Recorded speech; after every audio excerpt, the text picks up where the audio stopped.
한 절씩 교독하겠습니다. 그들이 예수님을 대제사장에게 끌고 가자 다른 대제사장들과 장로들과 율법학자들이 모두 모였다. 베드로는 예수님을 멀찍이 뒤따라 대제사장의 집들까지 들어가서 경비병들 틈에 끼어 물을 쬐고 있었다. 대제사장들과 유대인 의회에서는 예수님을 사형에 처하려고 증거를 찾았으나 전혀 찾지 못하였다.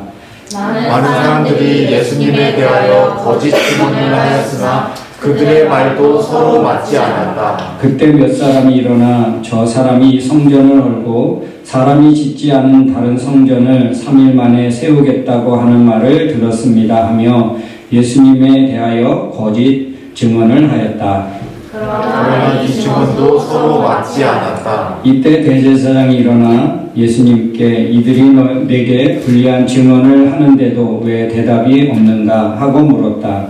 그래도 예수님이 침묵을 지키시고 대답을 하시지 않자 대제사장은 내가 하나님의 아들 그리스도냐 하고 다시 물었다. 그래서 예수님은 그렇다. 내가 전능하신 분의 오른편에 앉은 것과 구름을 타고 오는 것을 너희가 볼 것이다 하고 대답하셨다. 그러자 대제사장이 자기 옷을 찢으며 이 이상 무슨 증거가 더 필요하겠는가? 여러분도 저 사람의 모독적인 말을 다 들었습니다. 여러분은 어떻게 생각합니까? 하자 그들은 모두 예수님이 사형을 받아야 마땅하다고 하였다. 그리고 어떤 사람들은 예수님께 침을 뱉기도 하고 얼굴을 가리고도 중풍으로 아부치며 예언자야 너를 때리는 사람이 누군지 알아맞혀보아라 하고 조언하였고 경비병들도 예수님을 넘겨봤더니 뺨을 쳤다. 아멘. 오늘 우리 하나님 예배하는 우리 모두에게 하나님의 크신 은혜와 평강이 임하기를 주님의 이름으로 축복합니다. 우리 자유역대분이랑 서로 격려하고 축복하고 인사하겠습니다. 하나님이 하십니다. 하나님이 하십니다.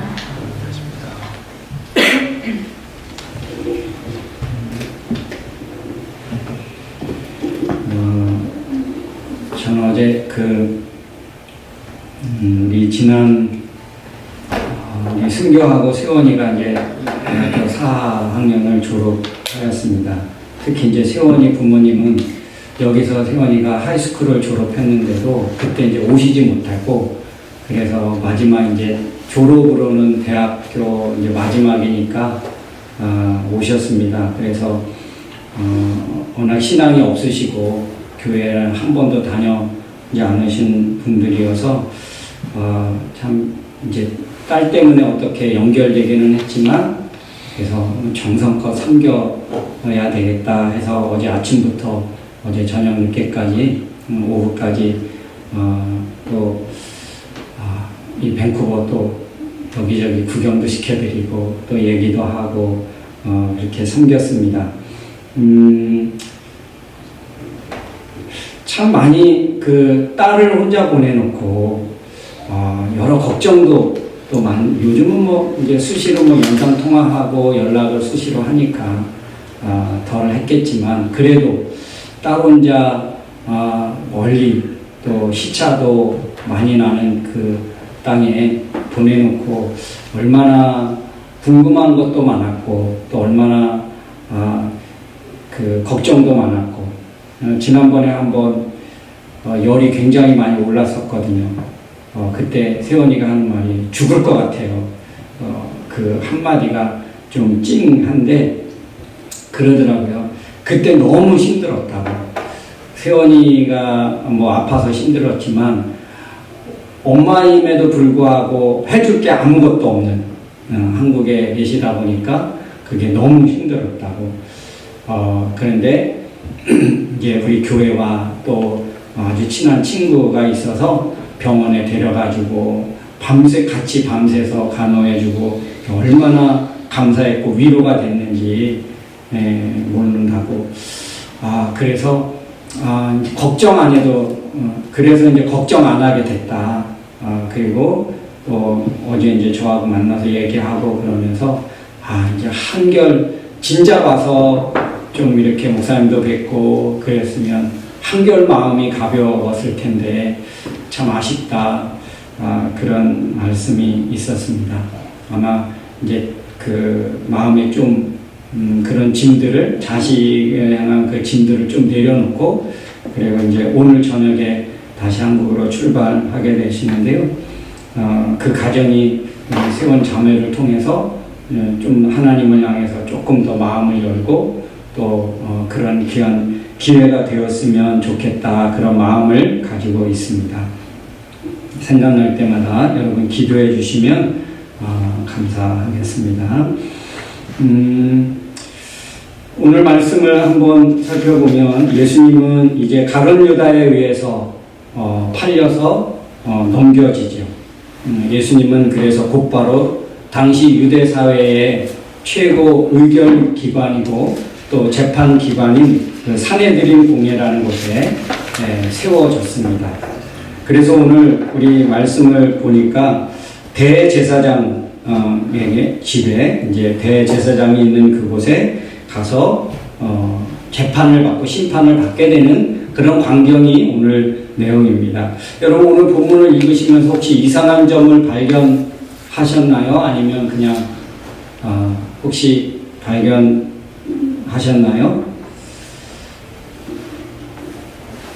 아마 뭐 그냥 딱 읽으면 전혀 이상한 점을 발견 못하는 게 정상입니다.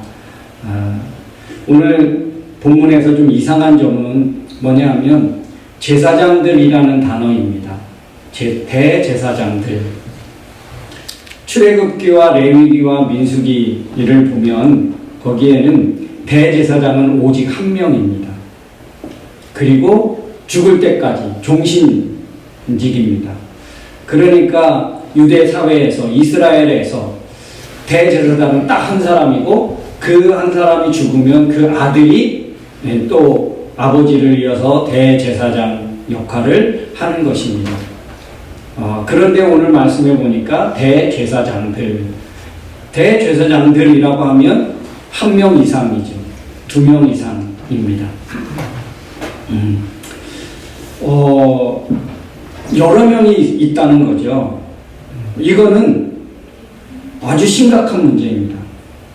우리 그 성경과 하나님을 우리가 알게 되고 구약의 그 배경을 알게 되면 이거는 굉장히 심각한 일입니다. 당시 이스라엘은 로마 제국의 지배 아래에 있었습니다.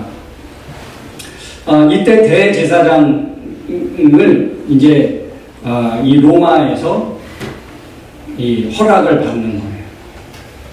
그러니까 어떤 일이 벌어지게 되냐면 이제 로마의 어떤 그 높은 사람들에게 줄을 잘 서야 되고 잘 보여야 되고 심지어는 이제 돈을 주고 그 대제사장직을 사는 거예요.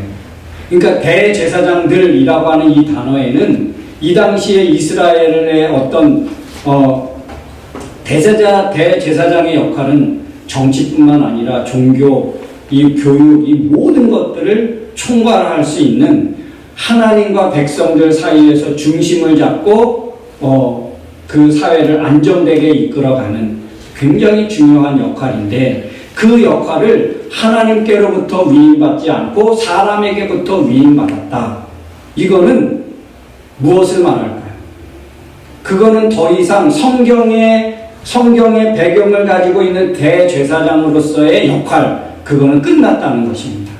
대제사장의 역할, 대제사장으로서 해야 되는 그런 것들은 이미 벌써 성경적이지 않고 신앙적이지 않고 하나님적이지 않고 하나님의 백성적이지 않는 그런 부패하고 부정하고 타락한 모습을 이 단어에서 우리는 읽을 수 있습니다. 그래서 이 당시에 예수님이 잡히시고 죽으시고 이 당시의 대제사장은 성경에서 구약에서 배경을 가지고 있는 대제사장하고는 전혀 상관없는 그런 대제사장이라고 보아도 잘못되지 않습니다. 이미 유대 사회는 종교적으로, 정치적으로 병들고 부패하고 타락된 상태였음을 우리가 단적으로 볼 수 있는 단어, 이게 바로 대제사장들이라는 단어입니다. 돈을 많이 줘야 사거나, 평상시에 어떤 그 로마 황제로부터 이렇게 줄을 대고 있는 사람들에게 잘 보이거나, 세상 말로 말하면 줄을 잘 서는 사람, 줄 잘 서려고 눈치 게임을 하는 그런 경우들. 여러분, 그러니 그 사회가 어떻겠습니까? 모든 것들을 정당하게 바르게 보고 판단하고 결정할 수 있는 사회가 아니고, 특히 이 당시에 사내들인 공회라고 하는 유대사회 최고의 의결기관, 또 결정기관, 이것도 신뢰할 수 없는 그런 기관일 수밖에 없습니다. 여러분, 한 사회가 그 병들어가기 시작하는 것은 어떤 백성들과 시민들이 부패하고 부정해서가 아니라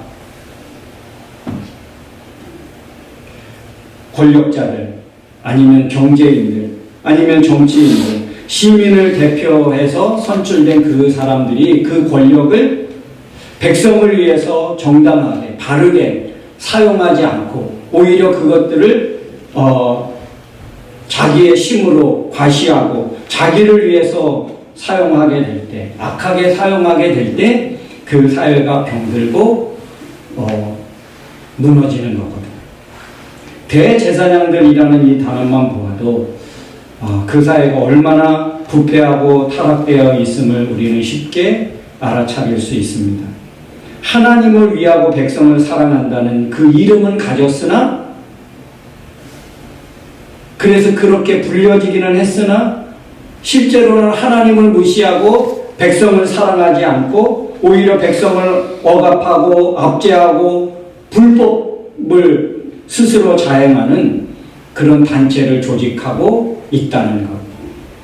이게 예수님 당시의 부패 상태고 아픈 현실이지요.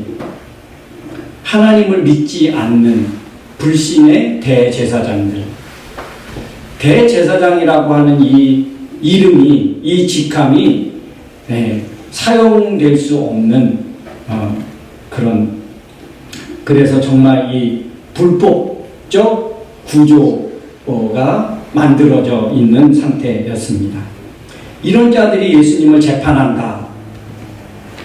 여러분 어떻습니까? 공정하고 또 정의롭고 바른 판단과 재판이 이루어질 수 있을까요? 오늘 우리가 성경에 보듯이 이 법정 절차도 그렇고, 그리고 증인들을 또 서로 증인이 그 증언들이 서로 맞지도 않고, 이 사람 이야기 다르고 이 사람 얘기 다르고, 그래서 이 어떤 법을 판결하기 위해서는 성립될 수 없는 그런 조건에 이르게 된 거예요. 그래서 그냥 어떻게 해서든지 예수님은 사형에 처하려고 즉 거짓 증인들을 세우고 어떤 그 증거들 이것들을 조작하고 그래서 결과를 만들어내려고 얼마나 골머리를 쓰고 있는지 모르는 거예요. 이런 거대한 불법 조직이 예수님을 매장하고 거짓 증언을 세우고 짜고 치는 판이 돼버린 상태. 이게 바로 예수님의 어떤 그 오늘 본문의 상태고, 예수님을 십자가에 못 박는 재판의 결정을 내린 상태라는 거죠.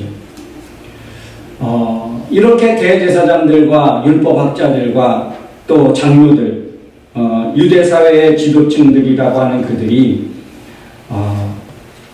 오늘 불법적인 그런 재판을 열고 판결을 내립니다. 여러분, 이런 모습이 어쩌면 종종 우리에게도 일어나지 않을까. 열심히 성실하게 일했는데 시기와 질투로 모함을 받고, 내 잘못도 아닌데 내가 독박을 써야 되고, 여러분 줄을 잘 서지 못해서 불이익을 당하는 일, 이게 우리에게도 종종 있습니다. 정말 여기에 체류의 그 정당함을 가지고 그렇게 열심히 성실하게 일했는데 어느 날 갑자기 식당의 문을 닫거나 또 여러 가지 우리 불합리한 그런 일을 당하기도 합니다. 내가 잘못해서 아닌데 갑자기 내 어떤 스테이터스가 끊어지거나 그런 일들이 우리는 종종 겪고 있지 않습니까? 그럴 때 우리는 얼마나 답답하고 힘들고 그렇습니까? 그런 불합리한 그런 어떤 판결 앞에 오늘 예수님이 하신 모습은 어떠했는가? 말씀을 봤더니 그래요. 예수님은 침묵으로 예수님 길만 가시는 거예요. 침묵으로. 여러분, 예수님은 왜 침묵하셨을까요? 힘이 없어서? 말하면 내 입만 아파서? 예수님은 왜 침묵하셨을까요? 예수님이 힘이 없어서가 아니라 아무리 얘기해도 들을 것 같지 않아서가 아니라 예수님이 침묵하신 이유는 하나님의 선하시고 하나님의 거대한 계획을 신뢰했기 때문에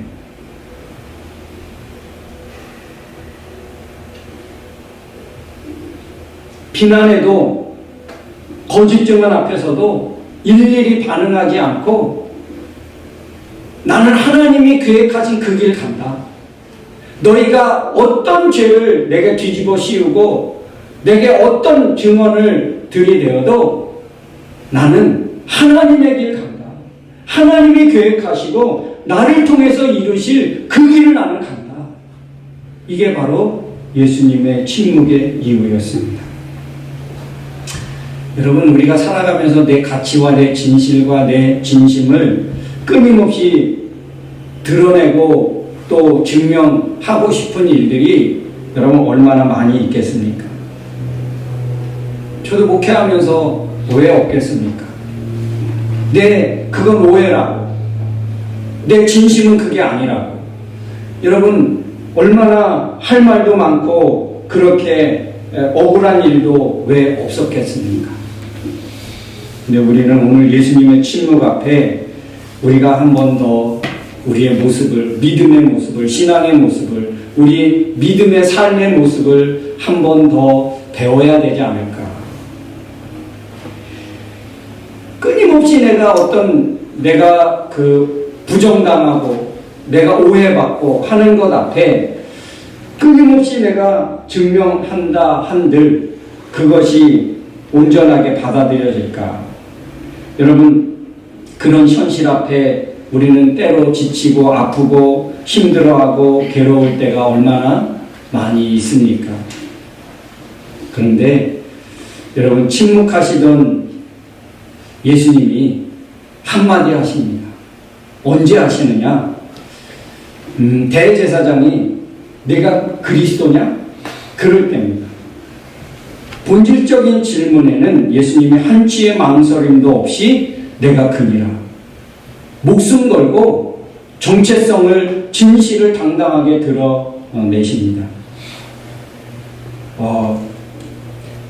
이 대제사장들과 장로들과 율법학자들이 모여진 그 재판 현장, 그들은 불신에서 불법으로 조직되고 만들어진 그들을 통해서는 어떤 진실도 또 정당한 것도 기대할 수 없는 그런 상황이었습니다. 그런데 예수님이 하신 것은, 예수님이 입을 깨신 것은 하나님의 거대한 계획을 신뢰하고 믿었기 때문에 그것들을 당당하게 용기 있게 드러내는 데는 주저하지 않으셨다는 것이죠. 여러분, 불신은 불법을 만들어내고 사회를 병들게 하고 그 사회를 망하게 만든 것입니다. 그러나 예수님이 입을 떼시면서 가졌던 그 하나님의 신뢰, 하나님을 향한 신뢰, 성부 하나님을 향한 신뢰, 성부 하나님을 향한 그 믿음, 그 믿음이 무엇을 만들어냈느냐? 생명을 만들어내고 구원을 만들어내고 은혜를 만들어내고 하나님의 평강을 만들어 내었습니다. 예수님이 그렇게 하셨습니다. 당시 최고 종교 재판 권한을 가지고 있는 그들은 뭘 만들어냈습니까? 거짓을 만들어냈고 부정과 부패를 만들어냈고 그 사회를 병들게 했고 많은 사람을 억울하게 만들어냈고, 그러나 하나님의 계획을 신뢰하고 믿었던 그 예수 그리스도를 통해서 만들어진 것은 오늘날 우리가 받고 누리고 있는 것들입니다. 우리는 불신에서 불법을 만들어내는 사람들이 아니라 우리는 믿음으로 예수님이 만들어내신 그 은혜의 삶을, 은혜를 이어서 만들어내라고 불러주신 그런 사람들입니다. 여러분, 오늘 우리가 65절 말씀에 보면 그 실상을 조금 비춥니다. 예수님이 당하신 억울함, 모욕, 수치, 이거를 조금 드러내고 있는데요. 앞으로 우리 더 보겠지만 65절 말씀에 보니까 그렇게 말합니다. 어떤 사람들은 예수님께 침을 뱉기도 하고 얼굴을 가리고 주먹으로 마구 치면서 예언자야, 너를 때리는 자가 누구인지 알아맞혀봐라. 눈을 가리고 막 때리면서 누가 때렸게 이런 겁니다. 넌 예언자니까 알 거 아니야. 얼마나 조롱스럽고 수치스럽게 만드는 일입니다.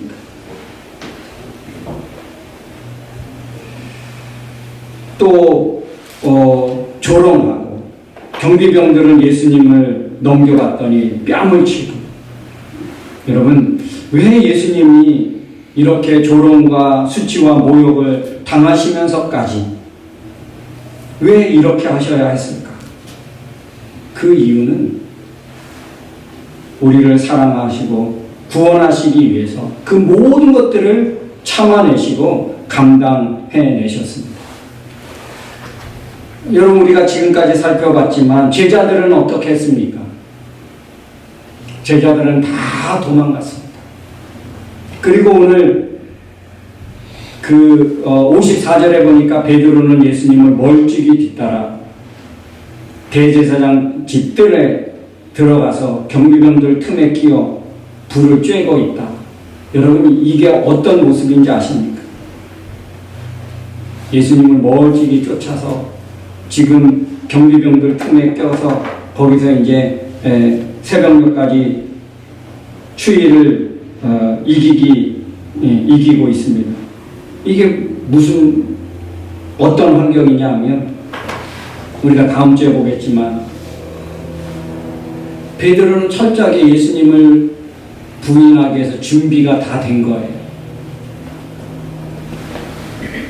제자들은 다 떠나고 뜰밖에 베드로는 부인할 준비를 다 마치고 홀로 예수님은 침뱉음을 당하고 뺨을 맞고 수모와 갖은 모욕을 당하고 있는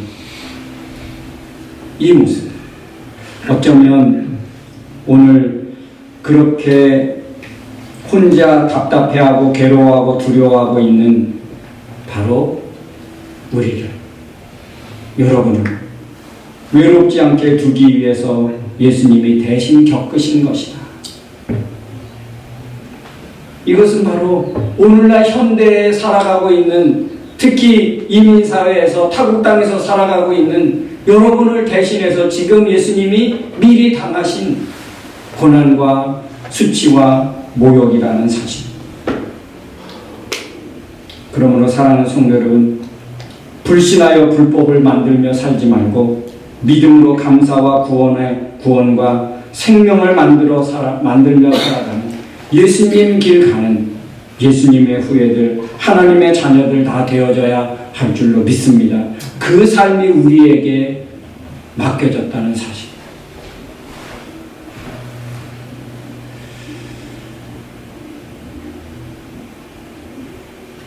억울한 일 많고 힘든 일 많지만 오늘 예수님의 침묵을 통해서 한번 우리 자신을 되돌아보면서 정말 살아있고 깨어있는 믿음의 길을 가는 저와 여러분 되어지기를 주님의 이름으로 축원합니다.